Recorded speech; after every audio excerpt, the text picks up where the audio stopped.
Josh.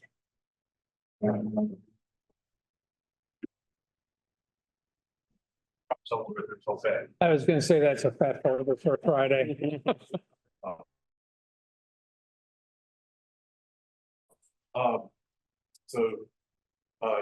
You all had the June numbers, couple of key things to note there. If you look under the fire section there, under false alarms, you see is June was a significant spike. And it just comes from having more people around, than last year probably. But what I did do, this month is kind of go in and total everything. It doesn't have a total, it just has it broken out.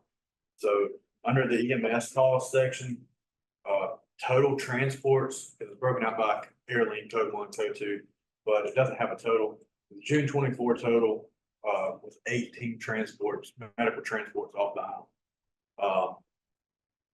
Last year's was 17, last June was 17, pretty much in line with that year to date, 49 versus 47.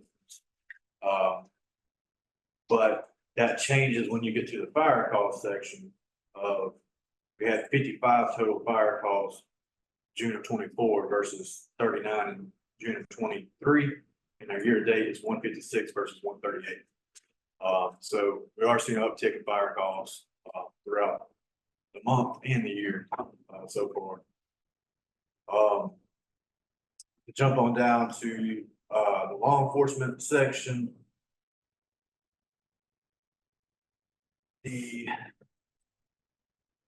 Under results of traffic stops there, it has a total of 53. Sitting down going through this, I realized that I inherited this this form.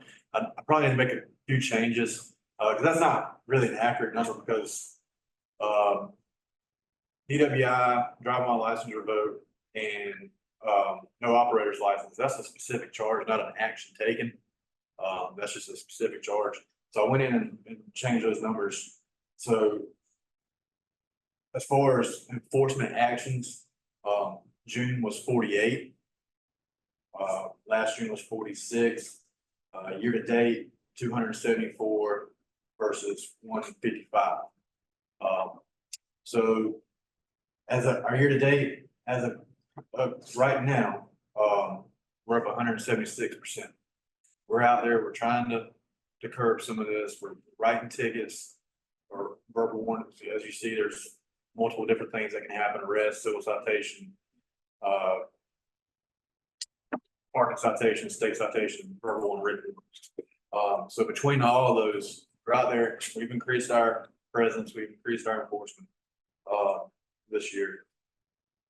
That's really all I got, unless you got more questions on that page.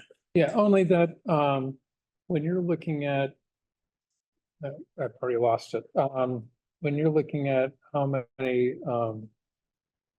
times you've stopped people, et cetera, and you're saying this year it's up so much, is that because you have a bigger presence as opposed to more infractions happening?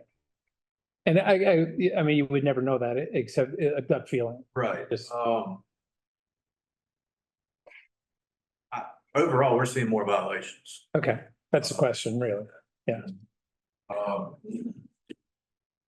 And just, so I get a monthly report from the county, the dispatch center. So I just wanted to hit this a little bit, and I'll start including that. I didn't know that I was getting those. It was actually on my junk email. But, so our law, and this is important because, as I stated in the council retreat, we recognize that we've got to start kind of focusing a little differently in public safety, fire EMS versus law enforcement. And so our law enforcement calls for the month of June, 104 law enforcement calls. That's not including traffic stops. That's just calls. There was 49 traffic stops made, for a total of 153 of law enforcement. Our fire and EMS division responded to 95 calls. But our law enforcement, the way we currently have it set up until we can build upon that law enforcement division, fire and EMS division, they also had to respond to 77 fire related responses as well. So you have 153 calls of, enforcement actions and calls for the law enforcement. And then add the 77 fire and EMS calls that they had to respond to as well. That's a good number. It ended up being, our law enforcement division, 230 calls just in the month of June. So with that being said, our law enforcement, because of the way that it's currently set up through public safety, and we're working on it, with them responding to all the fire and EMS related calls, that's time taken away from patrolling the street. So that was 70 something times that they had to break away from patrolling activities and law enforcement activities and on fire and EMS activities.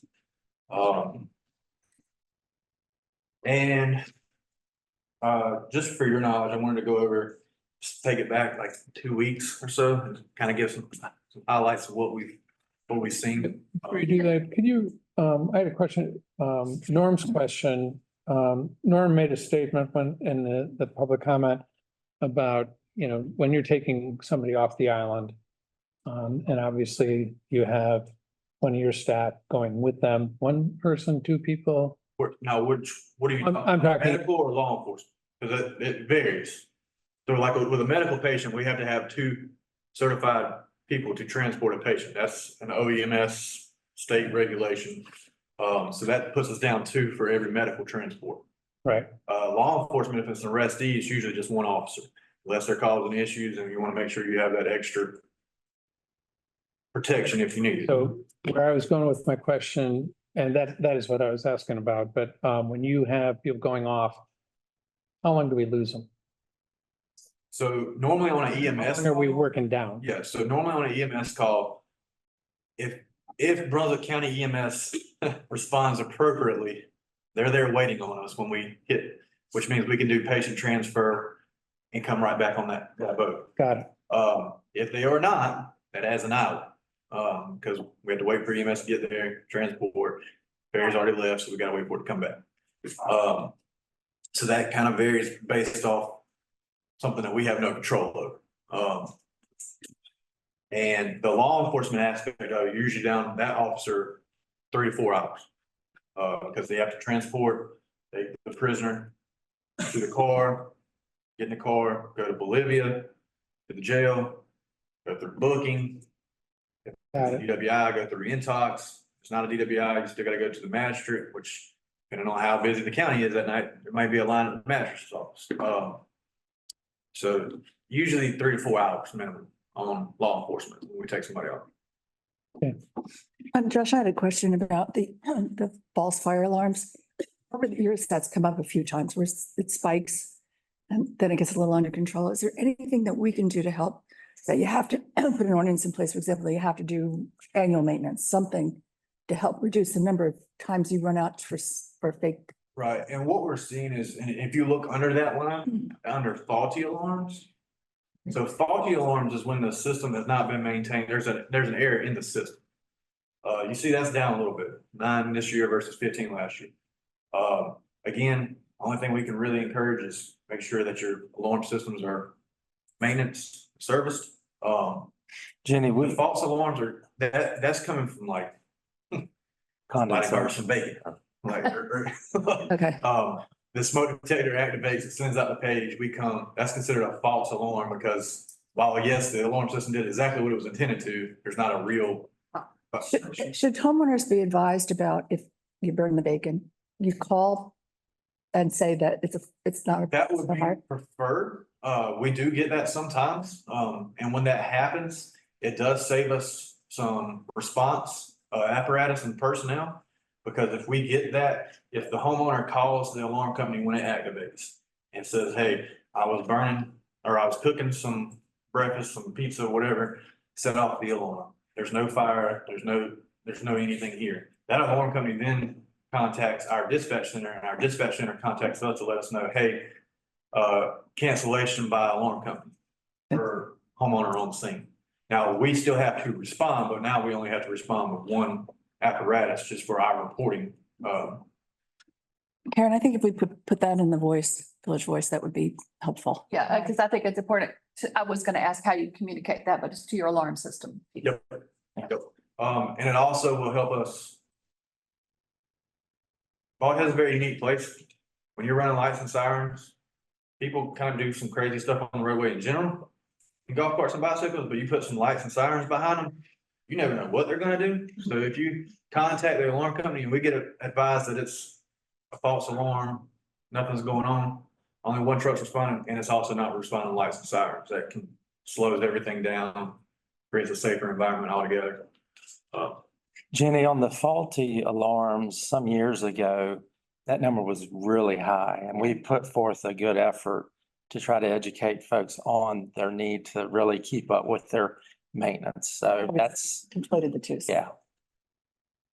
So Josh, it's way back here. So you answered part of my question is like, how many calls come in versus, and I think you've answered that. So you're going to start supplying that. Yes. Because we heard a lot about how much everything's going on. It's like, are people reporting it? Or are we just talking about it on the island about Right, how things are and the problems? Are they being reported? Or are they just, correct. And that's what I was saying. We need to tweak this. yep, This is, you can, this is. ultimately so what- basically we see how many complaints or concerns or Right. whatever you want to say. We need to go in there and change some things that. There's some things in here that That's doesn't okay. apply, and there's some things that need to be added. But I think though, to your question, Emily, that, you know, our push over the years of getting folks to call 911 Right. versus the old days of why can't I just call the 457 whatever number and talk to them directly, that, you know, that's, you know, shows now with the statistics, right? Right. And how many calls and what types of calls that they're handling on a daily, weekly, and then reported through the month. Right.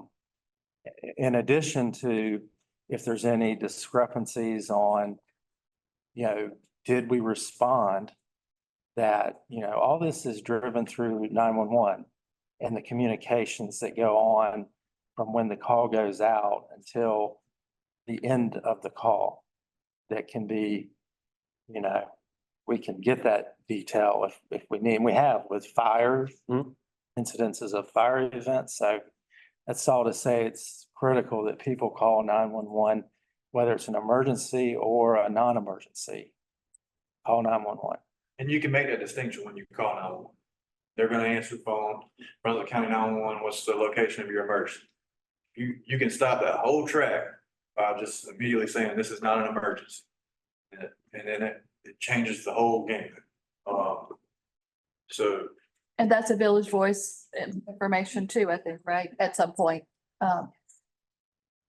Yeah, I don't want to make the reporting a lot, but I mean, I'd like to know how many people are calling saying they think they see a speeding vehicle or an underage driver and the issue for both of those. now, if you will look, I will say, now that part of it is kind of broken. So that where it says law enforcement calls, that's not us stopping those vehicles. That's calls coming in for those. Okay, types. okay, all right, that's, okay.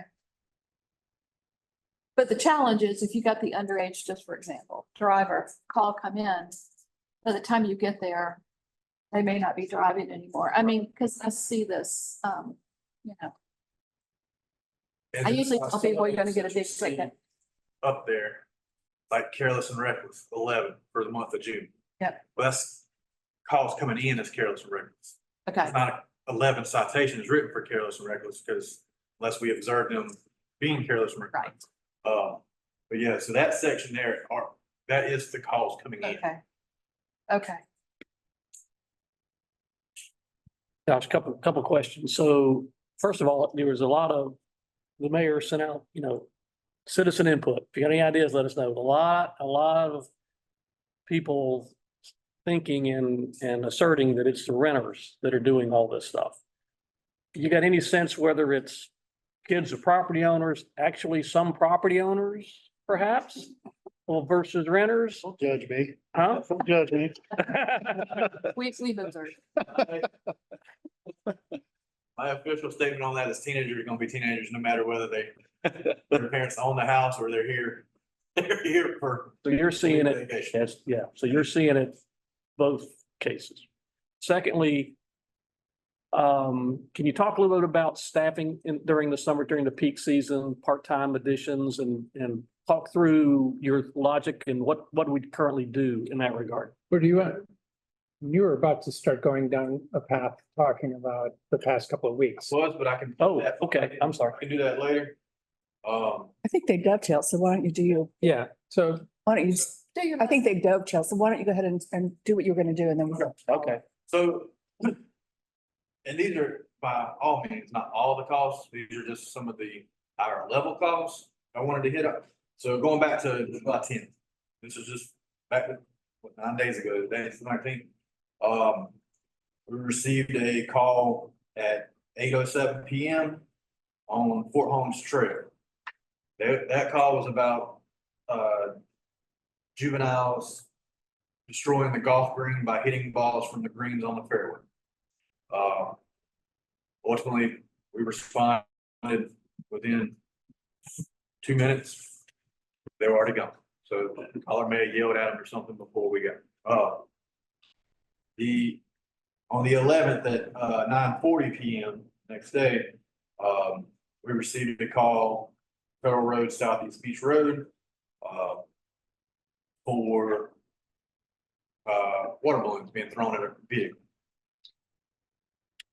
We were advised that the subjects were approximately 18 years old, 3 to 4 subjects, all males, headed toward the marina on Federal.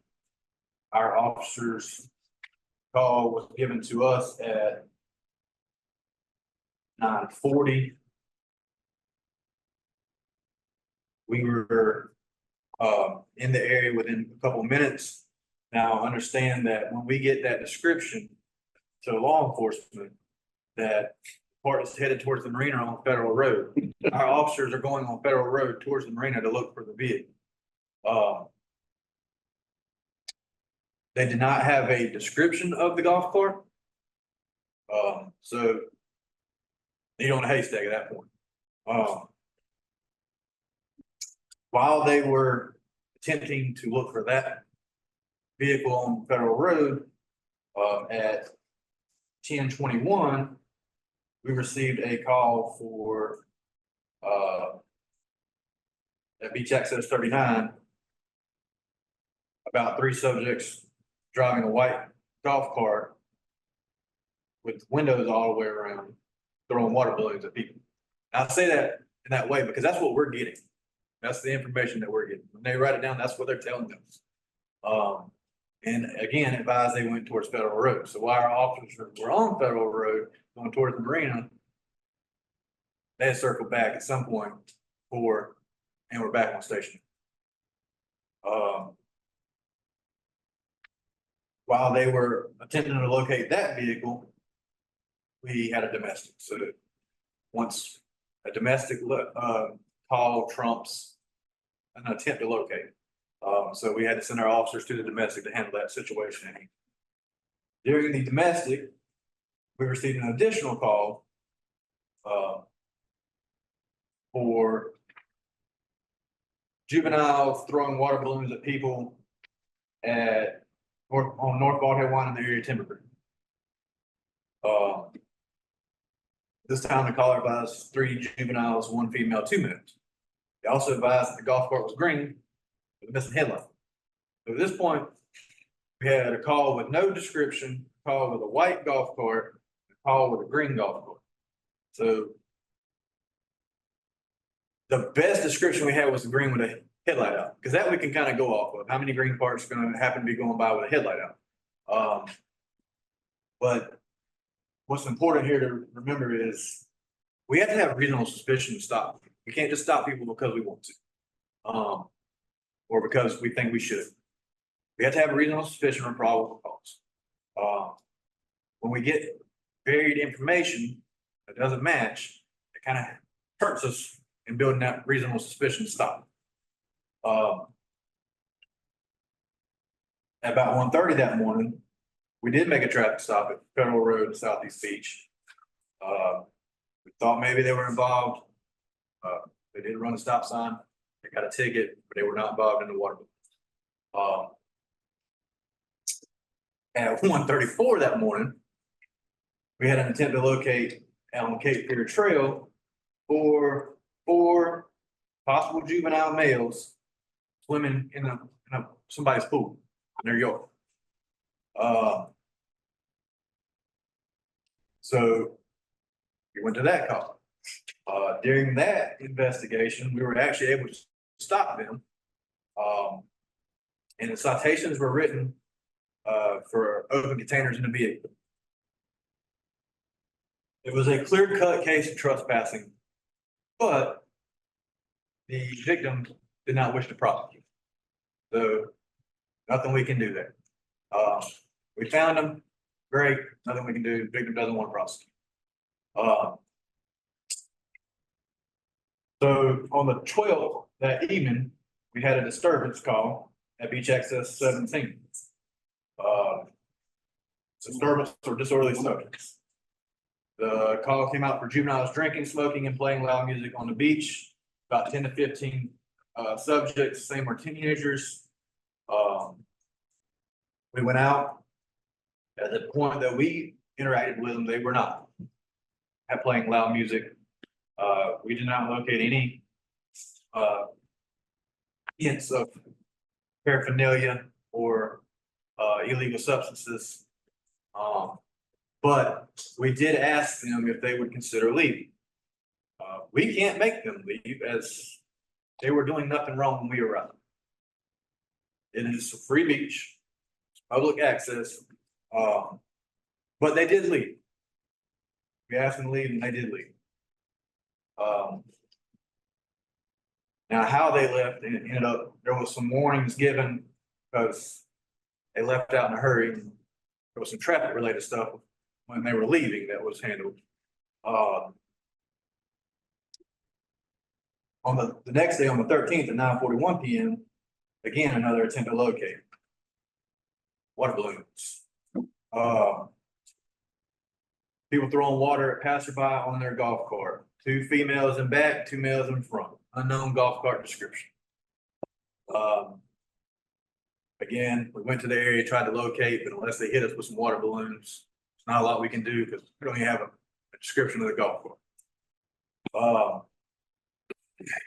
On the 14th of July, we were called out for a prowler call on Dogwood Ridge Line. Reporting person advised there were males setting off fireworks in their yard. Same are also walking around the reporting person's property. Same were on a golf cart, parked up the road and walked down to the reporting person's house. Unknown description of golf cart. We responded, they'd already cleared the area before we arrived. The 15th, a suspicious vehicle. So in this incident, we had a patrol officer just driving down the road with a golf cart in front of him. I don't know what spooked the juvenile in the back seat, but he decided to jump off a moving golf cart, take off on foot. At that point, we made a traffic stop on that golf cart. We spoke to the driver. He was not that helpful.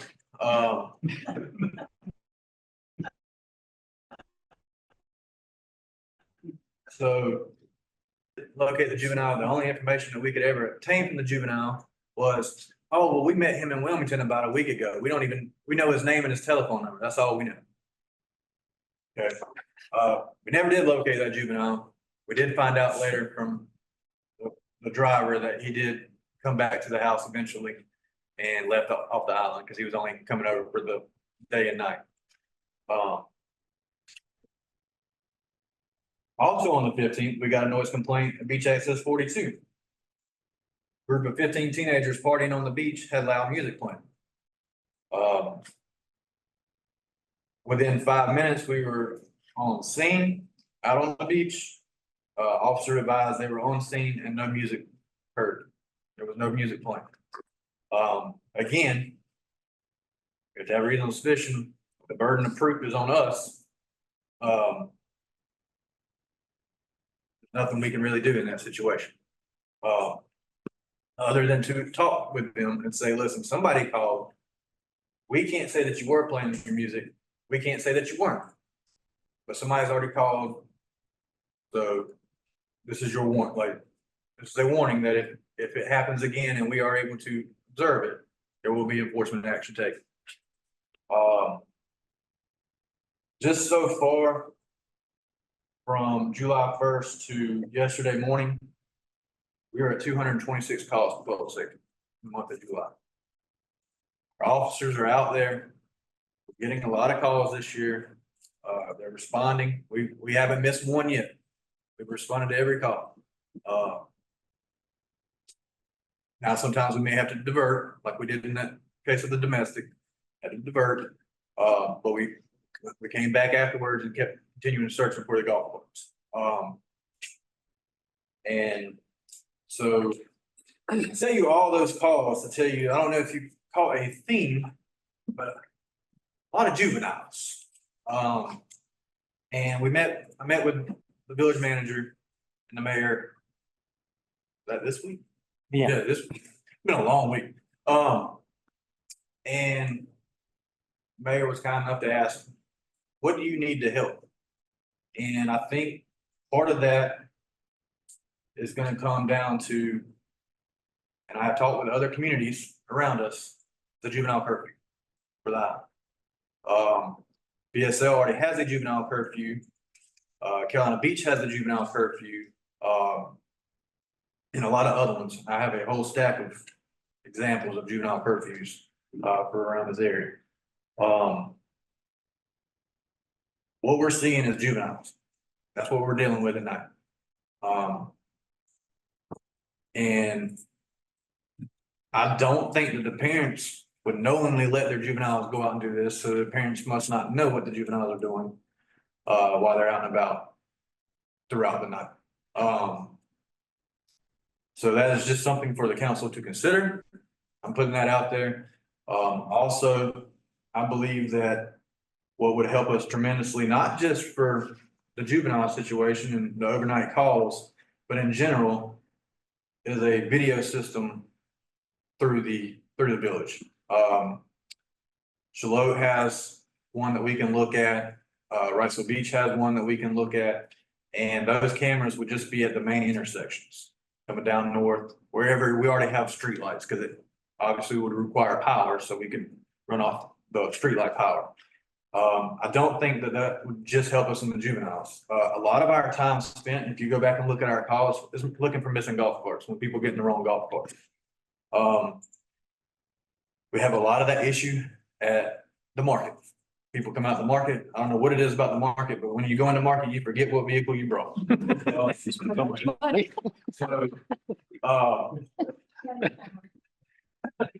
So this camera system will also help us have, when our officers can be out patrolling more and not looking for, trying to track down a missing golf cart, because we'd be able to track where that golf cart went.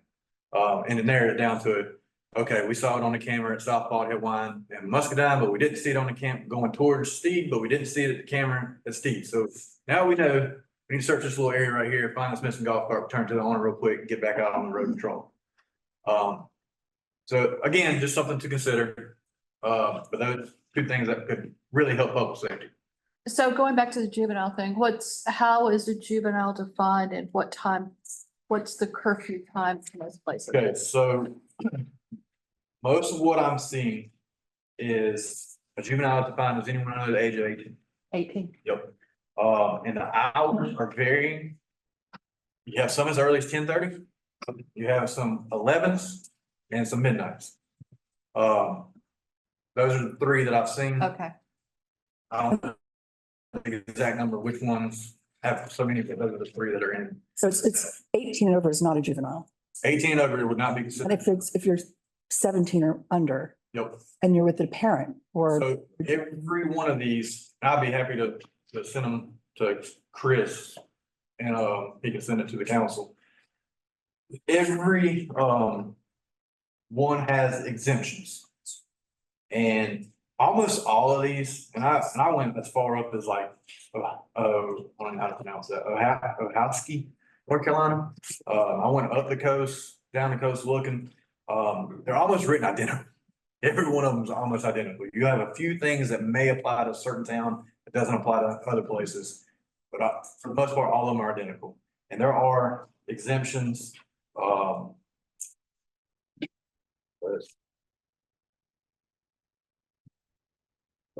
take this one. I don't know which one this one is. Let's go with BSL since that's our closest. So, move on with this. All right, exceptions. The minor is is accompanied by a parent or guardian. The minor is involved in an emergency. The minor is engaged, I think this would be important for us as we have someone working at the clubs. The minor is engaged in an employment activity or is going to or returning home from such activity without detour or stop. So obviously, if they work at Bard Island Club, they live Horseman, they should be down east end of the island. The minor is on a sidewalk directly abutting a place where he resides with a parent or guardian. The minor is attending an activity sponsored by a school, religious, or civic organization. I know that some juveniles go out with the turtle patrol. Right, that's what. That would cover that.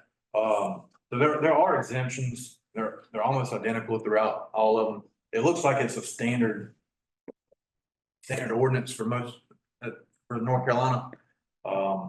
But just again, something to consider. I could write up a draft. Do they clarify, okay, we just caught this person who's breaking curfew. We string them up. What do we do? So Scratch that from the record, please. would take 2 or 3. Well, it's a good question, though. because It's a good question. Explain the limitations within the law with what you can charge Yes. a juvenile with. So, and keep in mind, North Carolina a couple of years ago changed, they did a raise the age law. Which basically meant that law enforcement can't touch a juvenile. So say that we have a juvenile on the island that's engaged in criminal activity. There's nothing we can, it's Friday night, 10 o'clock at night. Absolutely nothing we can do other than release them to their parent. We have to wait till Monday morning to go to the court and file juvenile petitions. Used to be where if they're 16 or above, you could charge them. The NORCON changed that. So now for anything under the age of 18, we have to go get juvenile petitions. So, but as far as the curfew, to hit back on that, I don't remember who asked it. I think Scott, maybe it was you. Enforcement. So just this one, and you can make it whatever you want, but this one here, when a minor is found to be in violation of this section, the officer will check with the police department of the town to determine if the juvenile is a first offender.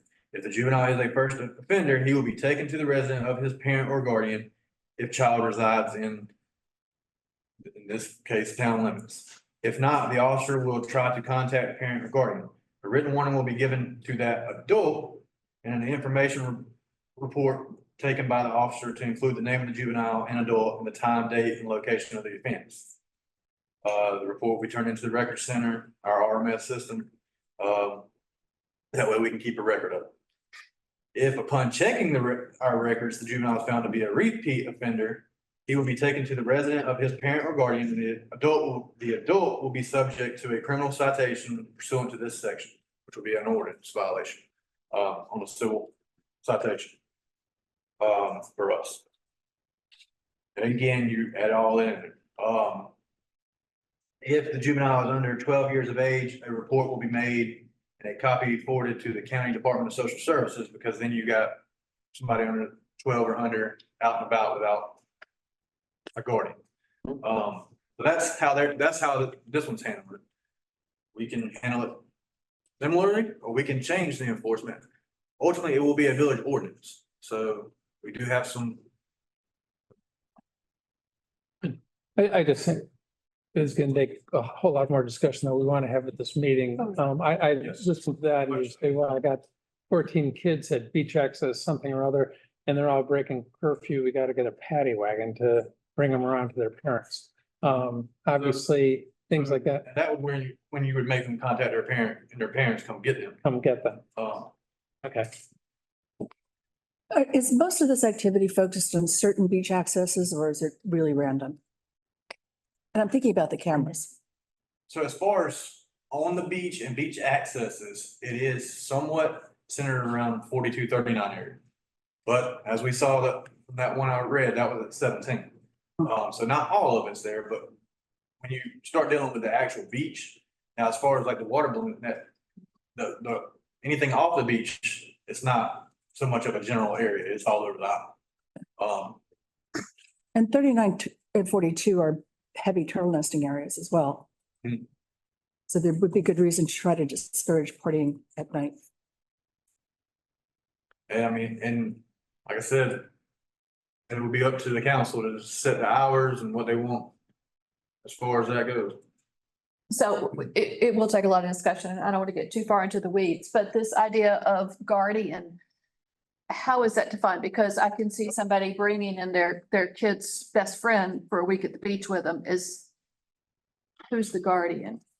So under each of these ordinances, there is a section under definitions. Okay, That defines what a custodian, guardian, juvenile, law enforcement officer, it even defines what the law enforcement officer is. And oh, okay. you know, that's pretty self-explanatory, but there's It's all a there. definition section. And almost all of our ordinances currently also have a definition section under each. So I wanted to come back to a couple of questions I was gonna ask earlier. So, I'm seeing early July through mid-July. I've always thought, it's just my observation, my sense that the worst time of the year is the week before, during, and after July 4th. That seems to be when the wackiest, stupidest stuff happens. True or false? I would say true. Okay, so early to mid to late June, have any problems?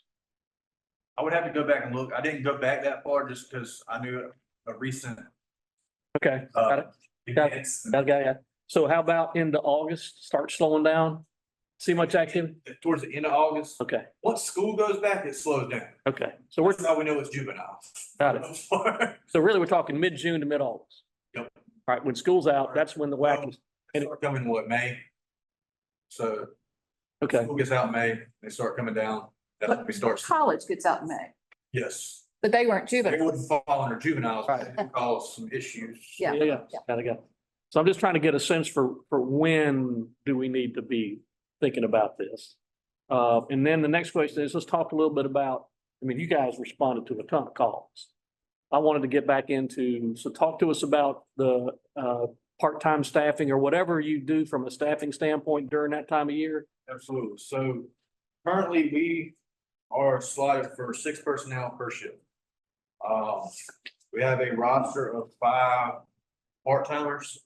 But they fill in, their role is to fill in when we're not up to 6. Got it, got it. Like for vacations and sick or something like that? Okay. To try to alleviate some of our overtime usage, part-time. We currently have, we hired our deputy chief for the law enforcement division. He starts August 7th. We currently have 1 public safety officer slotted for the law enforcement division open. And we have another one that starts August 7th. So far this year, we've hired 5 under the law enforcement division. With a combined experience of 58 years of law enforcement. That's something that we needed. And we had a heavy emphasis on paramedics for a few years. At the time, what we needed. Mhm. We have come to know that paramedics don't always make the best cops. It's time to do law enforcement stuff, so we're trying to work on that.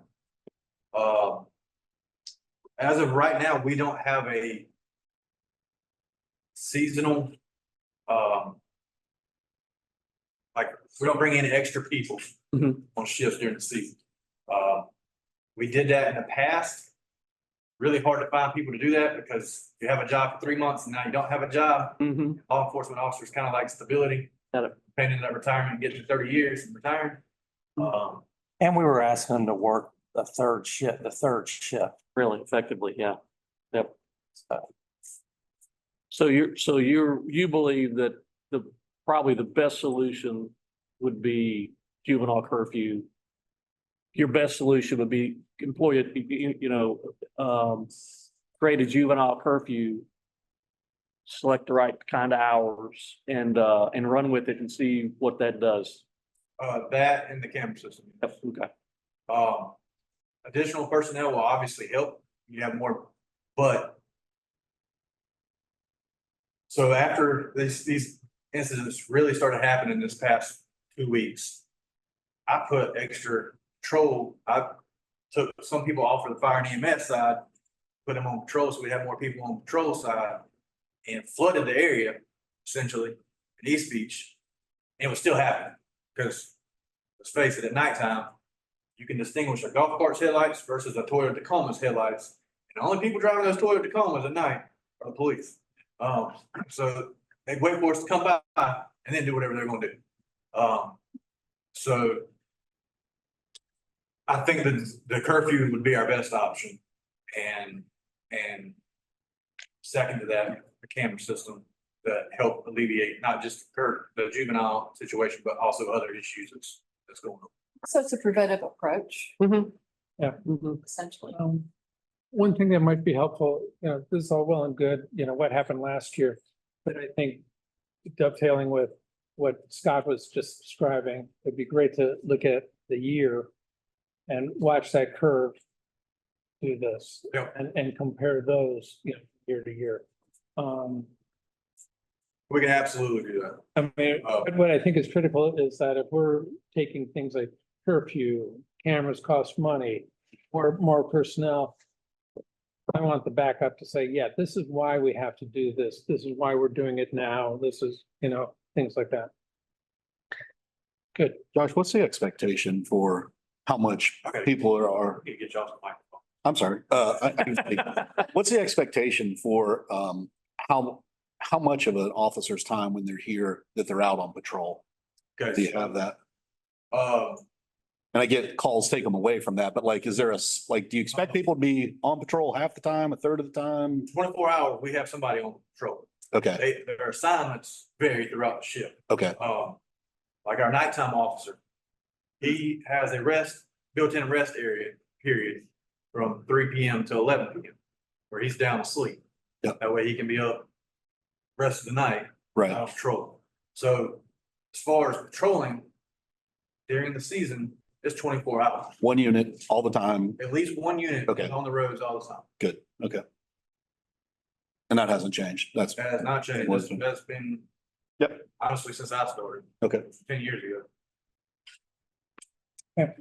Just, Oh, good. just one little bit of feedback from two former juveniles that happened to lived in my house for all their lives until they got married and have kids now, but when I was talking to them about that, they said when they were of that age, just having a public safety officer walk out on the beach so that the crowd knew they were there was what caused them to calm down whatever stupidness they might have been doing, but so patrolling, getting out, walking around seems to have just feedback for you. Do what you want to do. Mm-hmm. And I don't want to seem as we're over harping on the juveniles. I mean, we were all kids. Mhm. I did some things, I just didn't get caught. But reaching out to these other communities, some of them have juvenile curfew, some of them don't. The ones that I see that really don't have a lot of things for juveniles to do up till closing time. Juveniles don't have as much to do. They're having to find stuff to do. Mhm. So that's another little tidbit that I found from reaching out to the different communities.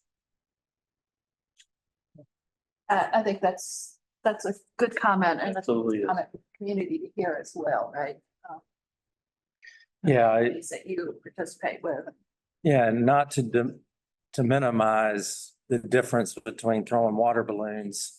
That, if you're doing that in a golf cart doing 20+ miles an hour, there's a potential for bodily injury. So it is important for us to try to figure out how to curtail this. But also want to acknowledge that, you know, with the Conservancy and the the calls that we have responded to, that there are adults that are acting in a disrespectful way to the interns. And and in our response to that, and within the limits of the law, you know, I think we're put forth our best effort to try to help those individuals with options for seeking enforcement through the law system, right? And then we would continue to do that in support of not only the Conservancy, but any other organization on this island. I just want to acknowledge, you know, and I know I'm not going to go through what I sent you all for the general public, but to acknowledge when I mentioned about active 911 alert, you know, I have it on my phone. I know every single call that goes through dispatch, just as my assistant manager, Karen. And so, and with each one of those, I know exactly what the details of are on that call. And as Josh went through the details of, you know, July 15th, between 6 p.m. and 3:16 a.m., we had 12 911 dispatch calls that included 2 golf cart rollovers, motor vehicle accidents, of which both of them had to be evacuated or transported. One by Bald Head Island Ferry, the second one that occurred at 12:21 had to be transported by the Coast Guard. But These are that, not underage drivers. no. Right. But just to acknowledge that, and what we get, and what I see every morning that coincides with that is the daily shift report that I see, and I look at every morning, that summarizes all of those calls, whether they're law incidences, and if there were citations issued. So we issued a civil citation to a 15-year-old driving with a permit, but no supervisor driver. We issued a state citation for one of the motor vehicle accidents. And we issued another state citation on this particular report. But, you know, I see this. So, One last thing. So we obviously, we're all aware, there's a huge community outreach after we start talking about this on social media, et cetera. And everybody wants to help. And that's basic. And I know you and I and Chris have had this conversation about volunteers who want to, you know, get out there and be, I don't know, deputies. But, you know, and I know we talked about this, and could you just address that really quickly, just why it's a bad idea and why we're not taking that approach? Good. So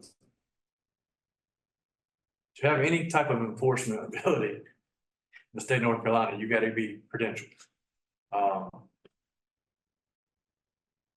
It is not a short process at all, but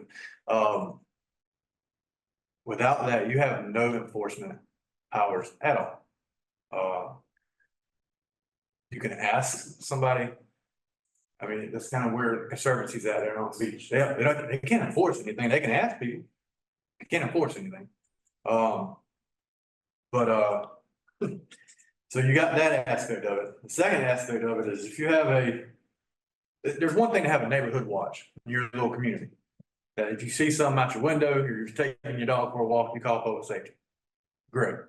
But as far as a patrol, it quickly can become a disaster because the second that you engage with somebody, you're responsible for all those actions. And if things get heated and you do something that maybe you probably shouldn't have, you're going to Bolivia just like they are. There's plenty of rooms.